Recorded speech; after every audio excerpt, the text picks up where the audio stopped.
Okey, kita menjawab soalan. X50 tu berapa? Okey, yang ini tahun 2022, 1.5 executive turbo. Okey, yang ni full service record dengan Proton Service Center. Siapa yang berminat yang ni boleh buat full loan, tak ada sebarang muka. Okey, insurans Rotex semua kita masuk dalam loan. Ada warranty, kita akan provide 3 tahun sekali. Okey, bulanan lebih kurang 770 macam tu. Ikat 9 tahun dengan bank, bye. Untuk model ni saya boleh jamin 100% bebas daripada major accident, bebas daripada banjir. Boleh screw kalau korang nak, nombor plate kita orang tak tutup. Datang dengan full leather.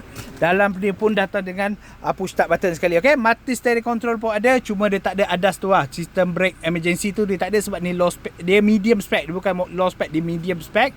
Kereta ni di servis penuhnya oleh Proton. Okey, ada full service record semua ada.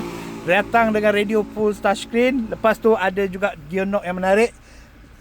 Dashboard yang sangat-sangat kemas. Okey, termasuk ada double layer punya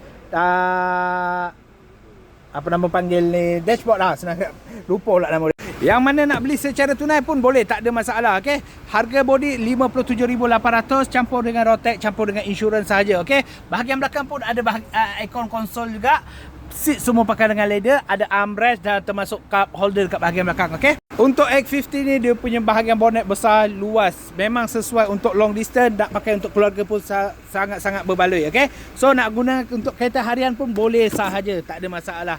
So bahagian bawah dia kemas, tayar spare pun ada juga. So siapa yang berminat nak beli secara tunai ataupun nak masuk loan, nak saya semakkan kelayakan, terus sahaja PM dengan saya, masuk ke dalam profile, ada link dekat situ, terus ke rumah hijau saya. Okey, nak mencari kereta terpakai boleh cari saya Syahrin di bawah foto. Assalamualaikum guys.